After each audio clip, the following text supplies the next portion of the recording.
याद कब करोगे, समय जा रहा है, याद कब करोगे, चलता ज़माना हो, चलता ज़माना, तुम कब चलोगे, तुम कब चलोगे,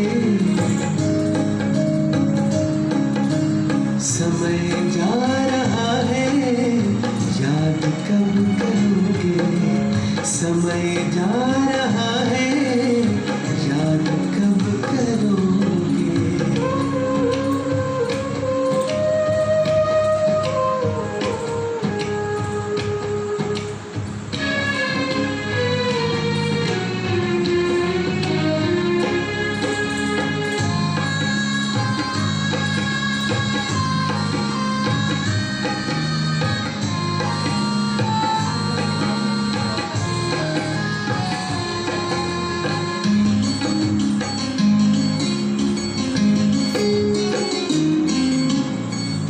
ज्ञान का दीपक, योग की बातें, बाबा की ज्योति जले दिन राती,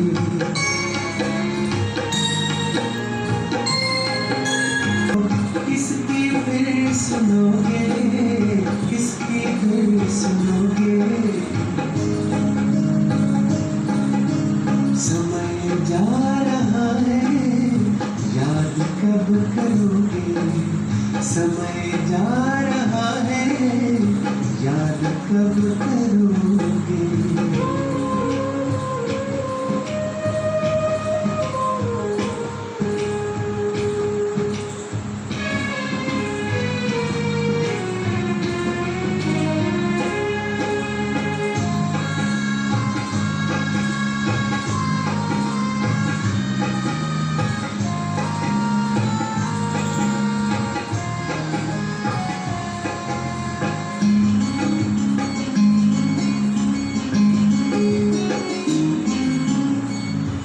योग के पालने बाबा जुड़ाते, एक गुरु से जीवन सजाते,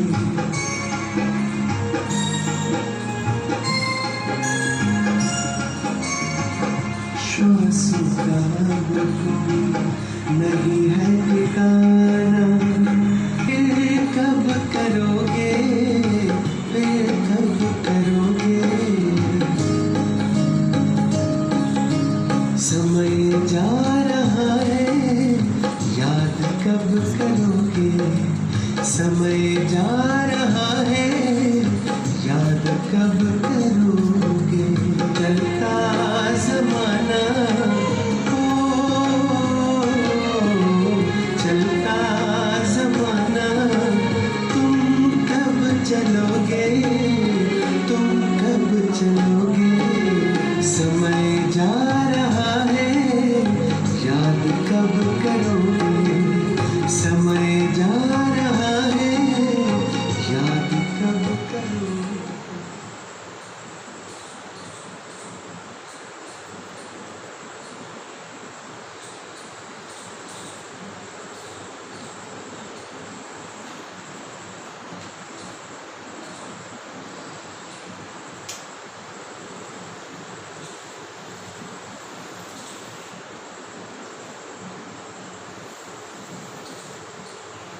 ओम शांति। आज प्यारे बाबा ने बहुत ही सुंदर योग के वक्त गीत बजाया। समय जा रहा है, याद कब करोगे, क्योंकि समय को देखते हुए समय बहुत तीव्रता के साथ जा रहा है और समय के साथ हमें भी बहुत तीव्रता के साथ चलना होगा, क्योंकि ये समय बहुत ही अमूल्य है, जो हमें अमूल्य बनाता है। तो क्यों ना हम इस समय की कदर करें और समय को महत्व को जानते हुए झगमुई की बातों को छोड़ें क्योंकि बाबा ने आज खास समय के ऊपर मुरली भी चलाई, समय का महत्व बताया कि समय कितना कीमती है और इसे हम कई बार बहुत व्यर्थ की बातें, यहाँ वहाँ की बातों में अपना समय यूँ ही गंवा देते हैं, जो कि हर पल हमारे लिए बहुत वैल्यूबल है। तो बाबा के इस समय की समीपता को बताते हुए बाबा ने जो इशारे दिए हैं वो आज हम बहुत ध्यान से सुनेंगे, क्योंकि हमें देवता बनना है तो दैवी संस्कार अपने जीवन में अवश्य लाना है। चाहे वो पहनने ओढ़ने का हमारा तरीका हो, चाहे हमारे खाने पीने का तरीका हो, लेकिन हर तरीके पर बाबा ने आज हमें बहुत अच्छी तरीके से ध्यान खिंचवाया है कि कैसे हम अपने स्वरूप को, देव स्वरूप को सुंदर से सुंदर, अच्छे से अच्छा बना सकते हैं। तो चलते हैं आज प्यारे बाबा की मुरली की ओर। तो आज की मुरली 20/6/2020 के बाबा के बहुत ही प्यारे महावाक्य हैं, जिन्हें हम सब अच्छी तरह से सुनेंगे। तो बाबा बोले, मीठे बच्चे तुम्हारा टाइम बहुत वैल्यूबल है, इसलिए फालतू बातों में अपना टाइम वेस्ट मत करो। प्रश्न, मनुष्य देवता बनने के लिए बाप की कौन सी श्रीमत मिली हुई है? उत्तर, बच्चे तुम जबकि मनुष्य देवता बनते हो तो कोई भी आसुरी स्वभाव तुम्हारे नहीं होने चाहिए। कोई पर क्रोध नहीं करना है, किसको भी दुख नहीं देना है, कोई भी फालतू बातें कान से न सुननी है। बाप की श्रीमत है, hear no evil, see no evil, talk no evil, कि ना हमें पूरा सुनना है, ना देखना है और ना ही बोलना है, क्योंकि हमारा जीवन ही जो है बहुत ही बाबा ने महत्वपूर्ण बनाया है, जिसका हमें सही जगह पर यूज़ करना है। और हम देवता बनने वाले हैं तो बाबा कहता बच्चे, here no evil. Om Shanti. तुम बच्चों का बैठना सिंपल है, कहाँ भी बैठ सकते हो, चाहे जंगल में बैठो, पहाड़ी पर बैठो, घर में बैठो या कुटिया में बैठो, कहाँ भी बैठ सकते हो। ऐसे बैठने से तुम बच्चे ट्रांसफर होते हो। तुम बच्चे जानते हो अभी हम मनुष्य भविष्य के लिए देवता बन रहे हैं, हम कांटों से फूल बन रहे हैं। बाबा बागवान भी है, माली भी है। हम बाप को याद करने से और 84 का चक्र फिराने से ट्रांसफर हो जाएंगे। यहाँ बैठो चाहे कहाँ भी बैठो, तुम ट्रांसफर होते होते मनुष्य देवता बन जाएंगे। बुद्धि में एम ऑब्जेक्ट है कि हम ये बन रहे हैं। कुछ भी काम काज करो, रोटी पकाओ, बुद्धि में सिर्फ याद रहे बाबा की। कुछ भी करो लेकिन बाबा की याद भूलनी नहीं चाहिए। बच्चों को ये श्रीमत मिलती है, चलते फिरते सब कुछ करते सिर्फ याद में रहो। बाप की याद से वर्षा भी याद आता है, 84 का चक्र भी याद आता है। इसमें और क्या तकलीफ है? कुछ भी नहीं। जबकि हम देवता बनते हैं तो कोई आसुरी स्वभाव भी नहीं होना चाहिए। कोई पर क्रोध करना, किसको दुख देना, कोई भी फालतू बातें कान से सुननी भी नहीं है, क्योंकि देवता बनने वाले हो। सिर्फ बाबा को याद करना है। बाकी संसार की झरमोई झगमोई तो बहुत सुनी ना, अब क्या बाकी है सुनना। आधा कल्प से ये सुनते सुनते तुम नीचे गिरे हो। अब बाप कहते हैं ये झरमोई झगमोई ना करो, फलाना ऐसा है, इनमें यह है, यह कोई भी फालतू बातें नहीं करनी है। ये जैसे कि अपना टाइम वेस्ट करना है। तुम्हारा टाइम बहुत वैल्यूबल है। पढ़ाई से ही अपना कल्याण करना है, इनसे ही पद पाएंगे। उस पढ़ाई में बहुत मेहनत करनी पड़ती है। इम्तिहान पास करने विलायत में जाते हैं, तुमको तो कोई तकलीफ नहीं देते, सिर्फ कहते हैं अपने को आत्मा समझ बाबा को याद करो। ये बहुत सहज कमाई है। एक दो को सामने बिठाते हो तो भी बाबा की याद में रहो। याद में बैठते बैठते तुम कांटे से फूल बनते हो। कितनी अच्छी युक्ति है। तो बाबा की श्रीमत पर चलना चाहिए। हर एक की अलग अलग बीमारी होती है, तो हर एक की बीमारी के लिए सर्जन है। बड़े बड़े आदमियों के खास सर्जन होते हैं ना। तुम्हारा सर्जन कौन बना है? संसार का सबसे सुप्रीम सर्जन तुम्हारा सर्जन है, भगवान है वो। वह भी अविनाशी सर्जन है। कहते हैं हम तुमको आधा कल्प के लिए निरोगी बना देते हैं, कभी कोई बीमारी नहीं रहेगी। सिर्फ मुझे याद करो, विकर्म विनाश होंगे। तुम 21 जन्म के लिए निरोगी बन जाएंगे, ये गांठ बांध देनी चाहिए। याद से ही तुम निरोगी बन जाएंगे, फिर 21 जन्म के लिए कोई रोग नहीं होगा, ये पक्का है। भला आत्मा तो अविनाशी है, शरीर ही रोगी बनता है, लेकिन भोगती तो आत्मा ही है ना। इसलिए हमें पूरा टेंशन देना है कि हमसे कोई कर्म ऐसा ना हो जो हमें कभी दुख उठाना पड़े या भोगनी पड़े। वहाँ आधा कल तुम कभी भी रोगी नहीं बनेंगे। सिर्फ याद में तत्पर रहो। सर्विस तो बच्चों को करनी ही है। प्रदर्शनी में सर्विस करते करते बच्चों के गले घुट जाते हैं। कई बच्चे फिर समझते हम सर्विस करते करते चले जाएंगे बाबा के पास। ये भी बहुत अच्छा है। सर्विस का तरीका है प्रदर्शनी में भी बच्चों को समझाना है। प्रदर्शनी में पहले ये लक्ष्मी नारायण का चित्र दिखाना चाहिए, क्योंकि हमारा एम ऑब्जेक्ट है ये। तो एम ऑब्जेक्ट को हमें सामने रखना चाहिए, जिससे कि हर एक समझ सके कि इस विद्यालय का इनका एक लक्ष्य है। ये एक A1 चित्र है। भारत में आज से 5000 वर्ष पहले बरोबर इनका राज था। अथय धनता, पवित्रता, सुख, शांति सब थे, परंतु भक्ति मार्ग में सत्यों को लाखों वर्ष दे दिए हैं। तो कोई भी बात ये या कैसे आए, ये लक्ष्मी नारायण का फर्स्ट क्लास चित्र है। सतयुग में 1250 वर्ष इस डायनेस्टी में राज किया था ना। आगे तुम भी नहीं जानते थे।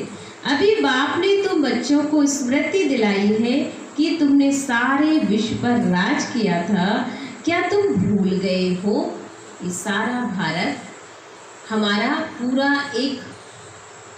एकता के सूत्र में बंधा था। तो बाबा कहते हैं बच्चे तुम भूल गए हो कि ये पूरा विश्व एक मत, एक राज, एक भाषा, सब कुछ एक था। क्या तुम भूल गए हो? 84 जन्म भी तुमने लिए, तुम ही सूर्यवंशी थे। पुनर्जन्म तो लेते ही हैं, 84 जन्म तुमने कैसे लिए, ये बड़ी सिंपल बात है समझने की। नीचे उतरते आए हैं, अब फिर बाप चढ़ती कला में ले जाते। गाते भी है चढ़ती कला, तेरे भाड़े सबका भला। कि अगर हम उन्नति को प्राप्त करेंगे तो सारा विश्व का परिवर्तन हो जाएगा। और सबसे बड़ी चीज़ बाबा कहता है कि मनुष्य का परिवर्तन होगा, उसके परिवर्तन से सारे प्रकृति और जानवर, पशु पक्षी सब बदल जाएंगे, सबका भला हो जाएगा। फिर शंख आदि बजाते, अब तुम बच्चे जानते हो। हाहाकार होगा पाकिस्तान में, देखो क्या हो गया था। सबके मुख से यही निकलता था, हे भगवान, हाय राम, अब क्या होगा। अब ये विनाश तो बहुत बड़ा है, पीछे फिर जय जयकार होनी है। बाप बच्चों को समझाते इस बेहद की दुनिया में दोनों चीज़ें चलती हैं, हाहाकार भी होती है और जय जयकार भी होती है। जो भगवान की मत पर चलेंगे वो जय जयकार के गीत बजेंगे, और जो सिर्फ परमत मनमत पर चल करके जिन्होंने कहीं ना कहीं कुछ विनाशकाली विपरीत बुद्धि बनाई है, तो बाबा ने कहा फिर लास्ट में उन्हें हाय हाय भी करनी पड़ सकती है। इसलिए अब विनाश होना है तो बेहद के बाप बेहद का ज्ञान तुमको सुनाते हैं। हद की बातें हिस्ट्री ज्योग्राफी तो सुनते आए हो। ये किसको भी पता नहीं था कि लक्ष्मी नारायण ने राज कैसे किया। इन्हों की हिस्ट्री ज्योग्राफी कोई भी नहीं जानते। तुम अच्छी रीति जानते हो, इतने जन्म राज किया, फिर यह धर्म होते हैं। इनको कहा जाता है स्पिरिचुअल नॉलेज। जो स्पिरिचुअल फादर बच्चों को बैठ देते हैं, वहाँ तो मनुष्य को पढ़ाते हैं, यहाँ हम आत्माओं को परमात्मा आप समान बना रहे हैं। टीचर जरूर आप समान ही बनाएगा। अगर एक योग्य टीचर है तो वो अवश्य चाहेगा कि मेरे स्टूडेंट भी मेरे समान बने। तो बाबा भी परफेक्ट है तो वो चाहता है कि मेरे बच्चे भी परफेक्ट बने, मेरे समान बने, ब्रह्मा बाप समान बने। बाप कहते मैं तुमको अपने से भी ऊंच डबल सरताज बनाता हूँ ना। लाइट का ताज तो मिलते ही है यहाँ से, और 84 के चक्र को जानने से तुम चक्रवर्ती भी बनते हो। अभी तुम बच्चों को कर्म अकर्म विकर्म की गति भी समझाई है। सतयुग में कर्म अकर्म होता है, रावण राज में कर्म विकर्म होता है। सीढ़ी उतरते आते हैं, कला कम होते होते उतरना ही है। कितना छी बन जाते हैं, फिर बाप आकर भक्तों को फल देते हैं। दुनिया में भक्त तो सब है, सतयुग में भक्त कोई होता नहीं। भक्ति कंठ कहाँ है, वहाँ तो ज्ञान की प्रालब्ध होती है। अभी तुम जानते हो हम बाप से बेहद की प्रालब्ध ले रहे हैं। कोई को भी पहले इन लक्ष्मी नारायण के चित्र पर समझाओ। जब भी कोई आए तो बाबा कहते हैं कि लक्ष्मी नारायण का चित्र सामने रखो और उस पर समझाते पूरा ज्ञान दो कि ये लक्ष्मी नारायण का राज कब था। 5000 वर्ष पहले इन्होंने राज किया इस सृष्टि पर, इसलिए इनका राज सुख शांति का था, पवित्रता थी, ऐसे उनको बताना है। तो अनेक धर्म नहीं थे, तो 5000 वर्ष पहले इनका राज था। विश्व में शांति सुख पवित्रता सब थी और कोई धर्म नहीं था। इस समय तो अनेक धर्म है, वह पहले धर्म है नहीं, फिर इस धर्म को आना जरूर है। अब आप कितना प्यार से पढ़ाते हैं, कोई लड़ाई की बात नहीं, बेगर लाइट। बाबा कहता है कि यहाँ पर क्या बनना है, बेगर लाइट। पराया राज है ना, तो पराये राज में क्या है, बेगर लाइफ हो गई है। तो इस लाइफ में कोई एंजॉय नहीं है किसी के, अपना सब कुछ गुप्त है। बाबा भी गुप्त तो आया हुआ है, आत्माओं को बैठ समझाते। आत्मा ही सब कुछ करती है, शरीर द्वारा पाठ बजाती है। वह अभी देह अभिमान में आई हुई है। अब बाप कहते हैं देही अभिमानी बनो। बाप और कोई जरा सी भी तकलीफ नहीं देते। बाप जब गुप्त रूप में आते हैं, तुम बच्चों को गुप्त दान में विश्व की बादशाही देते हैं। तुम्हारा सब गुप्त है, इसलिए रस्म के रूप में कन्या को जब दहेज देते हैं तो गुप्त ही देते हैं। वास्तव में गाया जाता है गुप्त दान महापुण्य।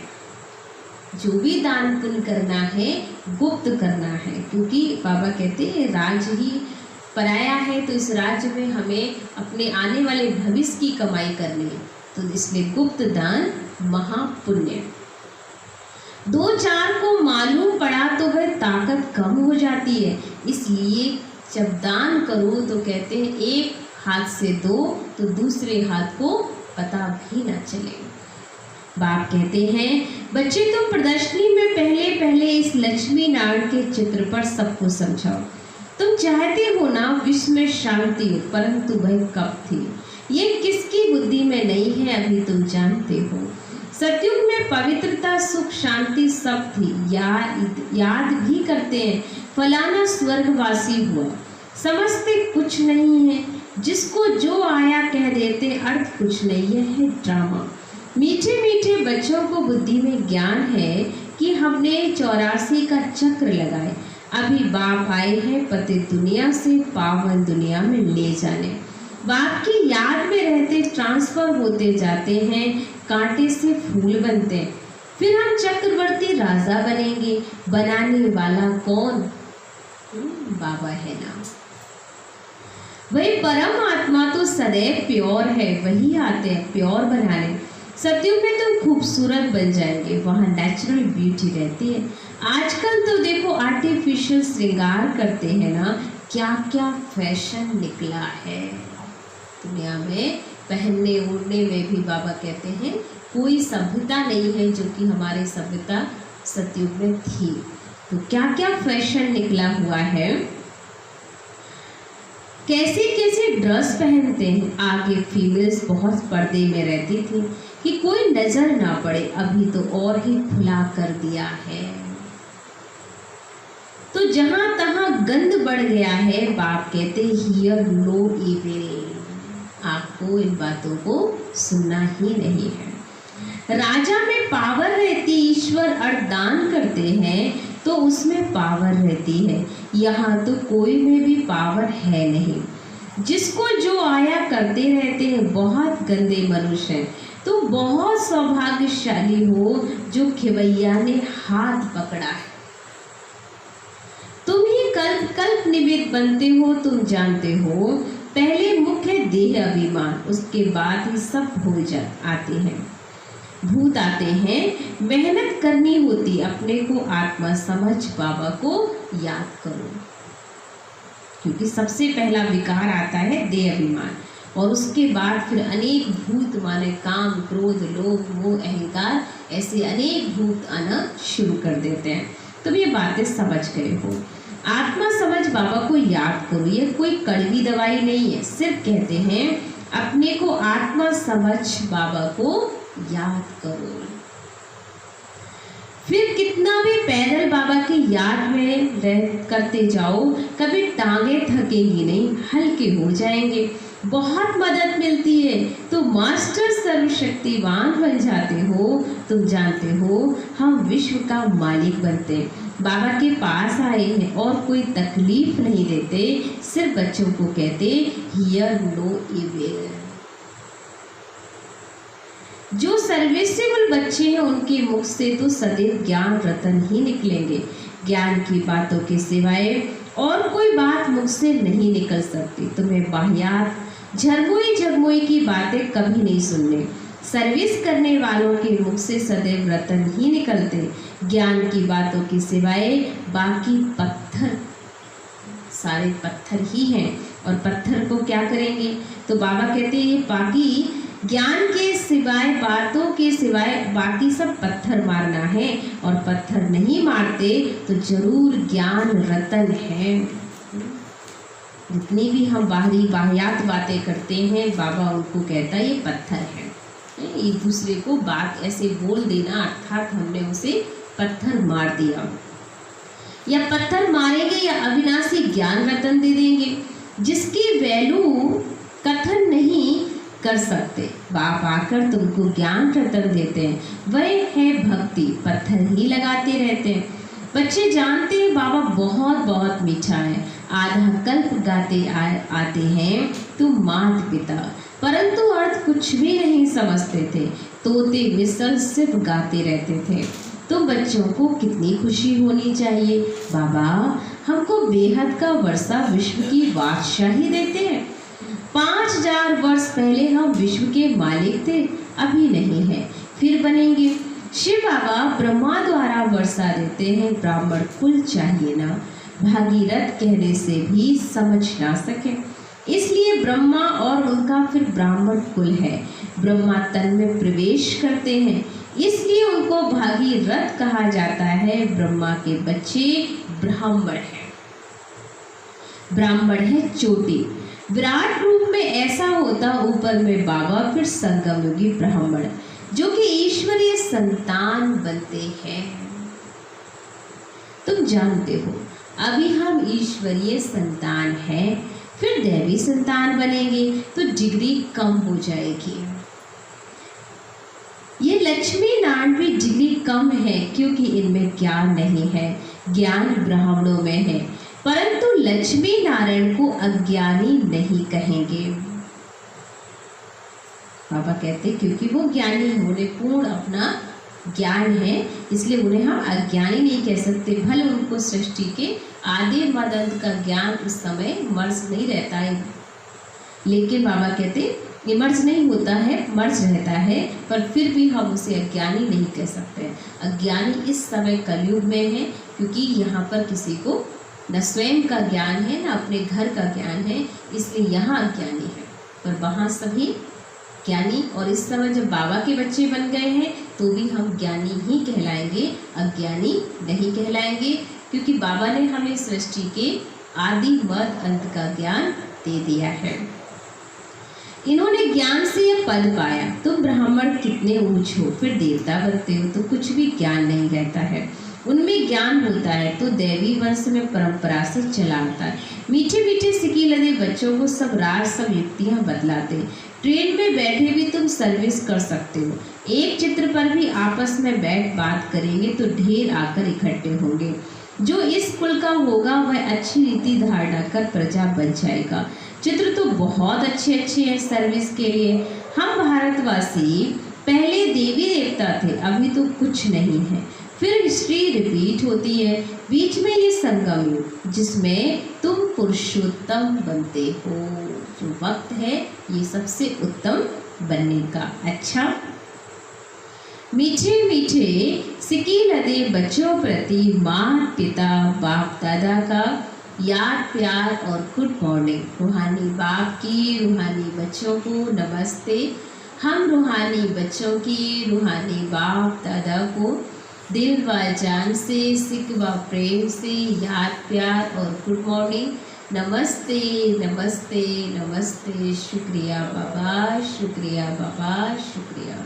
मेरी ज़िंदगी को संवारने वाले बाबा, तेरा लाख लाख शुक्रिया शुक्रिया शुक्रिया।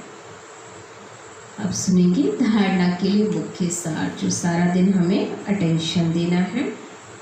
फर्स्ट पॉइंट, ज्ञान की बातों के सिवाय और कोई बात मुझसे नहीं निकालनी है।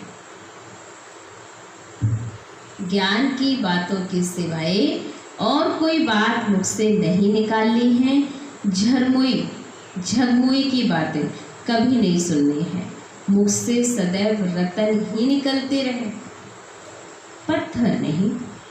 सेकंड पॉइंट, सर्विस के साथ साथ याद की यात्रा में रहे स्वयं को निरोगी बनाना है। अविनाशी सर्जन स्वयं भगवान हमें मिला है 21 जन्म के लिए निरोगी बनाने, तो इसी नशे व खुशी में रहना है कि स्वयं अविनाशी सर्जन हमें इस वक्त हमारा खुद चेक कर रहा है, हमें निरोगी बना रहा है। वरदान, याद के जादू मंत्र द्वारा सर्व सिद्धियां प्राप्त करने वाले सिद्धि स्वरूप भव। स्पष्टीकरण, बाप की याद ही जादू का मंत्र है। इस जादू के मंत्र द्वारा जो सिद्धि चाहो वह प्राप्त कर सकते हो। जैसे स्थूल में भी किसी कार्य की सिद्धि के लिए मंत्र जपते हैं, ऐसे यहाँ भी अगर किसी कार्य में सिद्धि चाहिए तो यह याद का महामंत्र है, विधि स्वरूप है। तो ये जादू मंत्र सेकंड में परिवर्तन कर देता है। इसे सदा स्मृति में रखो तो सदा सिद्धि स्वरूप बन जाएंगे। क्योंकि याद में रहना बड़ी बात नहीं है, सदा याद में रहना यही बड़ी बात है। इसी से सर्व सिद्धियां प्राप्त होती हैं। स्लोगन, सेकंड में विस्तार को सार रूप में समा लेना। सेकंड में विस्तार को सार रूप में समा लेना अर्थात अंतिम सर्टिफिकेट ले लेना। क्योंकि जितना हम ज़्यादा बाबा कहते हैं विस्तार से सार में आएंगे, उतना ही अच्छा सर्टिफिकेट हमें बाबा से प्राप्त होगा। तो आज की मुरली से हमने बहुत ही गहरी बातें समझें। तो बाबा ने खास हमें ध्यान समय का महत्व दिया ही है, लेकिन साथ साथ हमें अपने देव स्वरूप का भी, भविष्य स्वरूप का भी दर्शन कराया कि हमें कैसा पहनना ओढ़ना, हमारी क्या सभ्यता, क्या हमारा धर्म होगा, क्या हमें याद होगा और कैसा हमें व्यवहार अब इस वक्त करना चाहिए। तो चलते हैं, हम बाबा की याद में बैठेंगे और 5 मिनट मेडिटेशन करेंगे।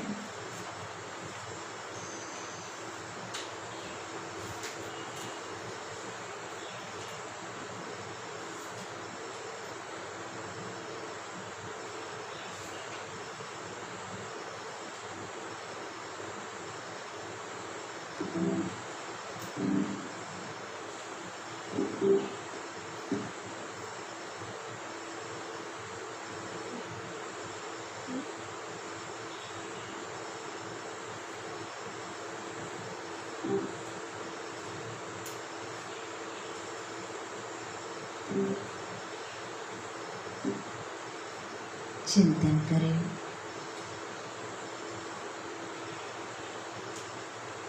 प्यारे बाबा ने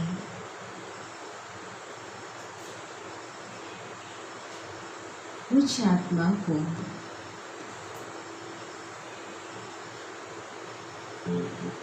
समय का सबसे अमूल्य खजाना दिया है।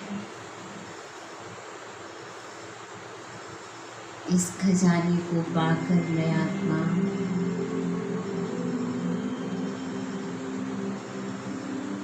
भरपूर हो गई।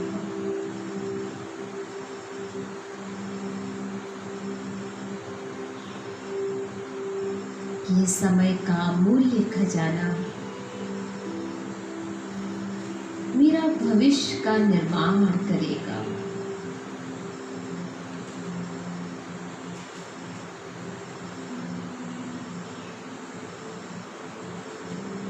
इस खजाने को, विचारना को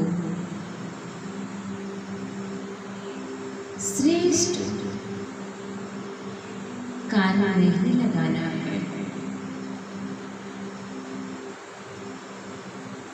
ये समय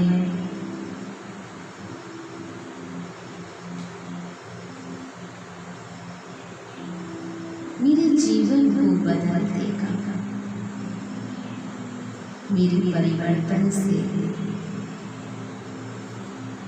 सारे विश्व का परिवर्तन हो जाएगा।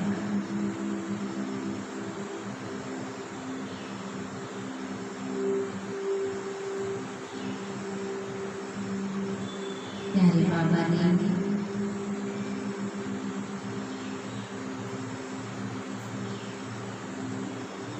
कुछ आत्मा को एक सुंदर सा मंत्र दिया। बच्चे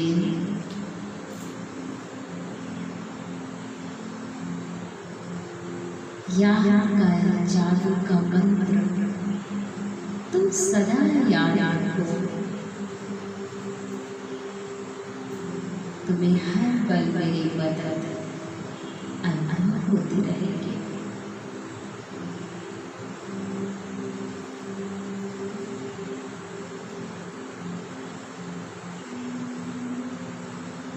इस मंत्र से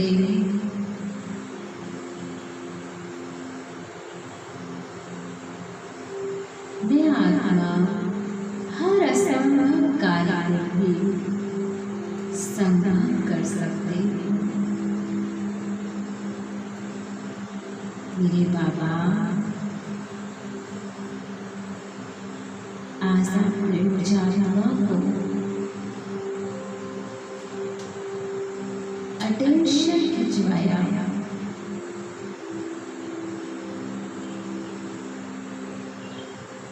उसके लिए आपका शुक्रिया।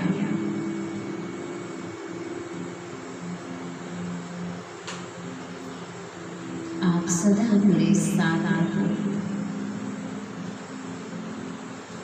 मेरे हाथ सदा आपके साथ है, आपके हाथों में है। मैं निश्चिंत हूँ।